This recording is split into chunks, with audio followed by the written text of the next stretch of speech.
আসসালামু আলাইকুম রাহমাতুল্লাহি ওয়া বারাকাতুহু। পাকশিল্পর পক্ষ থেকে আবারও সহজ মজাদার একটি রেসিপি নিয়ে হাজির হলাম। আমার আজকের রেসিপি চিংড়ি মাছের ভর্তা। প্রথমে আমি একটি কড়াইতে তেল দিয়েছি, তারপর কিছু শুকনো মরিচ ভালোভাবে ভেজে নিব।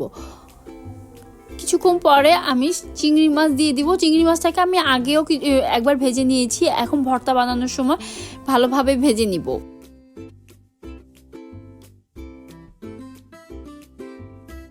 চিংড়ি মাছটা ভালোভাবে ভাজা হলে তুলে নিব। এবার আবারও একটু তেল দিব। তেল দিয়ে আমি এবার কাঁচামরিচ এবং পেঁয়াজ রসুনটা ভালোভাবে ভেজে নিব। কাঁচামরিচ পেঁয়াজ রসুন ভাজার সময় আমি সামান্য পরিমাণ লবণ দিয়ে দিব, যেন নরম হয় এবং ভালোভাবে ভাজা হয়।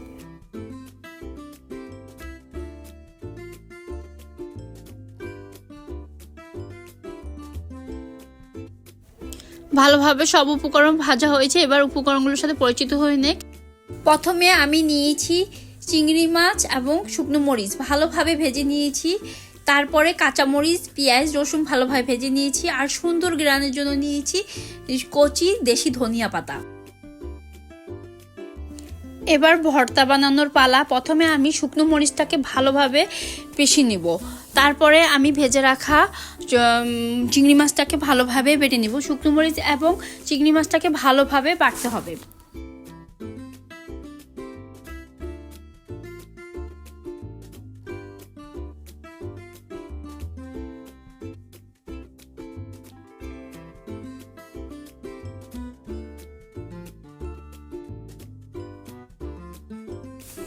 এবার কাঁচামরিচ রসুন এবং কাঁচামরিচ ভালোভাবে বেটে নিব।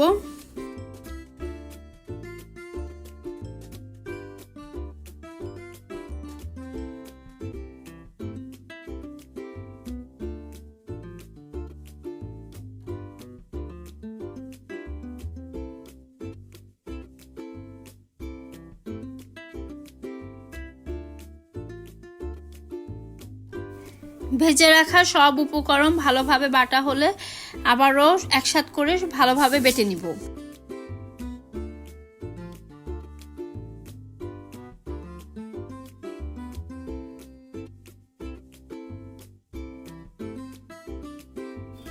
এবার সুন্দর গ্রানের জন্য ধনিয়া পাতা দিব। ধনিয়া পাতাটাকে ভালোভাবে বেটে নিব।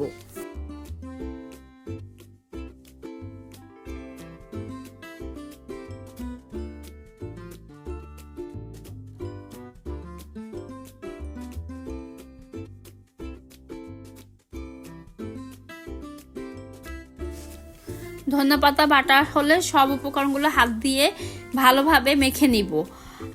আমি চিংড়ি মাছ ভাজার সময় লবণ দিয়েছি এবং কাঁচা পেঁয়াজ ভাজার সময় লবণ দিয়েছি, তারপরও হালকা লবণ লাগবে তাই আমি লবণ দিয়ে নিলাম। লবণ দিয়ে আবারও বেটে নিব। ভর্তা বানানোর শেষে মশলা ভাজার সময় এই তেলটা ছিল, বাকি তেলগুলো দিয়ে দিব যেন ভর্তাটা মজা হয়। দিয়ে ভালোভাবে মেখে নিব। তৈরি হয়ে গেল আমার মজাদার চিংড়ি মাছের ভর্তা। ভর্তা রেসিপিটি কেমন লাগলো তা অবশ্যই কমেন্ট করে জানাবেন। ভিডিওটি ভালো লাগলে পরবর্তী নতুন ও সহজ ভিডিও পেতে আমার পাকশিল্প চ্যানেলটিকে সাবস্ক্রাইব, লাইক, কমেন্ট, শেয়ার এবং নোটিফিকেশনের বেল বাটনটি ক্লিক করে রাখুন। আজ এই পর্যন্তই, আবারও নতুন ভিডিও নিয়ে দেখা হবে। আল্লাহ হাফেজ।